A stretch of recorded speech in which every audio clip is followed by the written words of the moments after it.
This morning, Magaluf. "Close the door, Deggsy, will you?" I shout. "The head's hanging off me." No reply from your side of the apartment.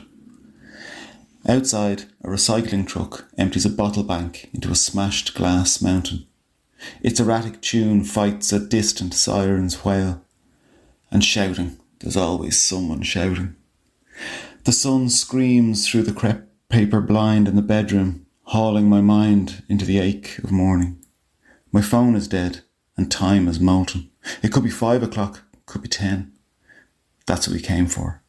To escape routine, to reset before college. We ignore the thought that this is the end of something. Forget how you hated me for studying on Friday nights, like I was breaking some childhood promise, trying to screw you over, leave you behind. "Deggs, the balcony door!" I burrow my head between the mattress and pillow, annoyed now, my brain marinated in beer. I pick at my index finger until it breaks. We agreed on day one of the holiday, whoever's on the futon should pull the curtains and close the sliding door. It was you who came up with the house rules. You got all domestic after winning the toss to sleep in the bedroom. You, the lad who says he's moving out of home if he gets into UCC, but doesn't bin his pizza boxes, can't operate a washing machine. You'll be taking a little bag of boxer shorts and Spanish ants back to your mum's house on Saturday. Yesterday evening. A slip of paper slid under the door, a written warning from the reception.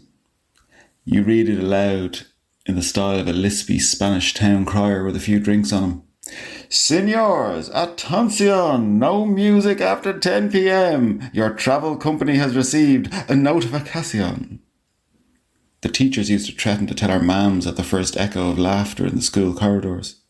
Now the hotel has ratted us out to the holiday rep and threatened to evict us. Last night was our 4th night of 7, and you were half joking about sleeping on the beach. No thanks. I turned off the tunes, suggested we drink in one of the other rooms. We have 3 between the 8 of us. They've only had verbal warnings, nothing in writing. The lads replaced the silenced dance music with their hand-clapping rendition of Freed from Desire, while you folded the warning into a paper plane. Then you set it on fire, launched it into the night from the 9th floor, watched the flame burn out. The sun-scalded Welsh girls on the balcony next door joined the chorus of na-na-na-na-nas. When you scored Nia from Bangor on the first night, you left me small talking to her bored-looking friend. I got nowhere as usual. Nia was acne-stippled and quick-witted and keen as a sambuca shot. None of that mattered. You would have shifted anything just to tick it off your list. Been avoiding the Welsh neighbours ever since. You ducked back inside, angled the cap of a San Miguel against the table, chopped it with the heel of your hand, drank deep. Another chip on the table, the security deposit written off days ago. This morning. The room is as still as a summer windsock. Cans and takeaway boxes decorate the white tiled floors. Sounds like there's a fight outside. I lie here wondering whether you were happy for me on results day. You'd arrived at my door with a fresh buzz cut and warm scones your mam had made to busy away her anxiety. "Suppose you're delighted with yourself," you said. "Fair folks."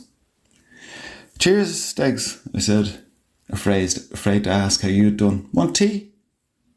I felt more relief than joy. Got about 20 points over what I'll probably need for law and UCD, although I won't know for sure until the college offers land at lunchtime. That's if today is Wednesday. I'm 90% sure that it is. My world has slipped steadily out of focus since we counted up our points last Friday, as though an optician has been gradually overcorrecting my vision to the point of headache.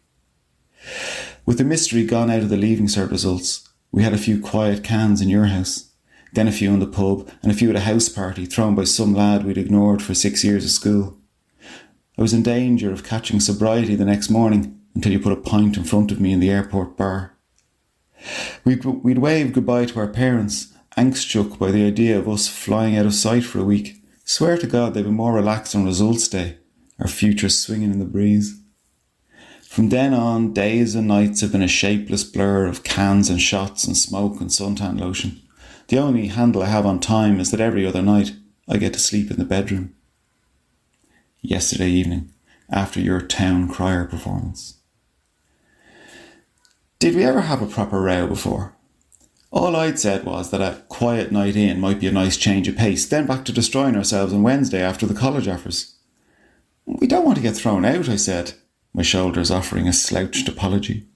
I hadn't got it in me to brave the nightclubs again, with the peach snaps and the failed chat-up lines, the broken sleep and thirsty mornings.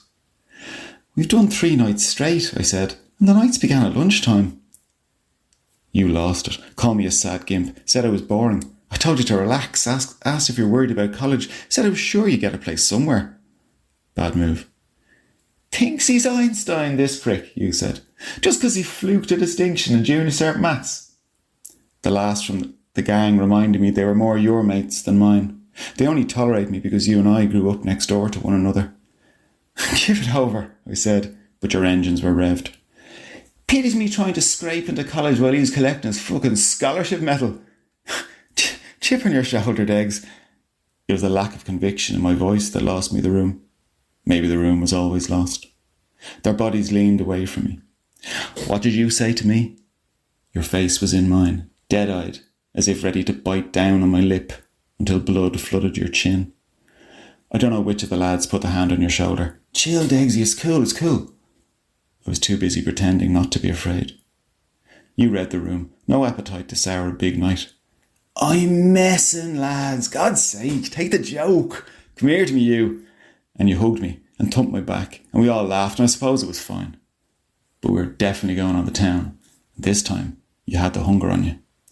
Tequila for the road! We marched down the strip, swigging petrol blue cocktails from plastic cups, you setting the pace, your long legs tanned since day 2.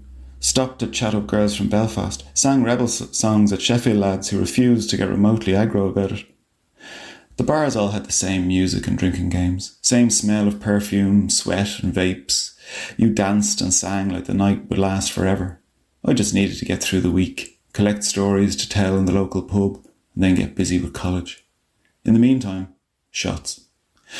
Limbo under a glittery pole, win a shot.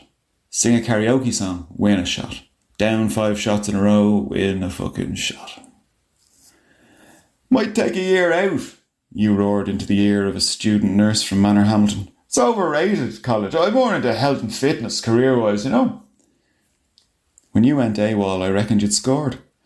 Then you reappeared with pupils like buttons, full of the joys for the hour until your eyes began to dim.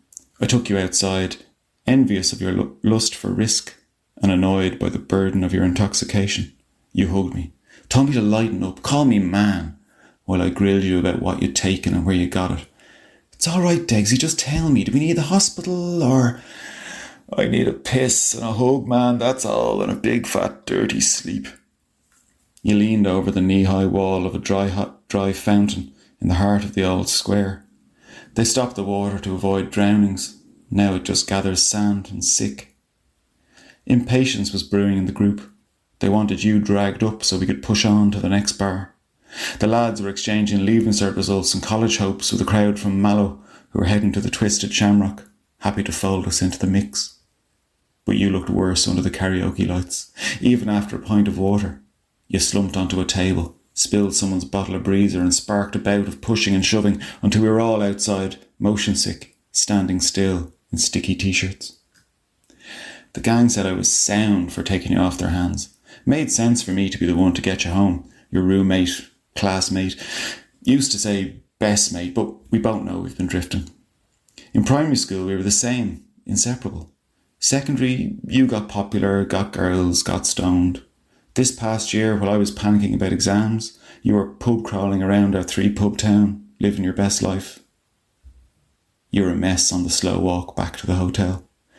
I love you, you said. Brother since the minute we met, yeah?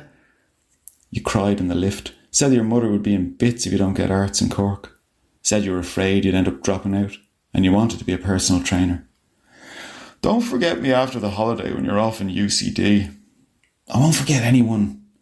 Don't go getting fancy new law friends, you said. I'm your fucking friends. I told you we'd talk tomorrow, which must mean we'll talk today. You're a sound man, man. Sound man. This morning. I'm swinging between sickness and starvation, an acidic emptiness in my stomach. Chances of getting back to sleep? Nil. I'm shouting into the void, my eyes closed. Degs, will we eat? You're either asleep or can't hear me for the racket outside. Sirens, raised voices. I sit up on the edge of the bed, drain the last beads of water from a plastic cup, and bring myself to an unsteady stand. Hold it there for a minute. Tell myself I'm alright, not going to puke. Just need water and plain food. Phone rings. Can't be mine. Mine's dead. I shuffle into the kitchen. On the table, a vibrating screen lit with the words, Ma'am. Your ma'am. I can't answer it. Degs, you and the Jacks. Your ma'am's ringing. Bathroom door's open, but you're not there. The phone falls silent. I pick it up, tap in your birth date, and see a rake of WhatsApps. Fair play, Derek. Love, Auntie B. Good luck in Cork, Degs, you langer. Am I saying that right? Congrats. Knew you had it in you, love. Ma'am. Heart. Footsteps pound up the corridor. A fist batters the door. Who is it? I shout. There's a screeching from the Welsh girl's balcony. A string of, oh my Christ. Out through the open door, into a sheet of sunlight. The hot tiles sting the soles of my bare feet. Hey guys. I nod at the girls. Clear my throat. What's the story? Nia threw her hands. There's someone down there.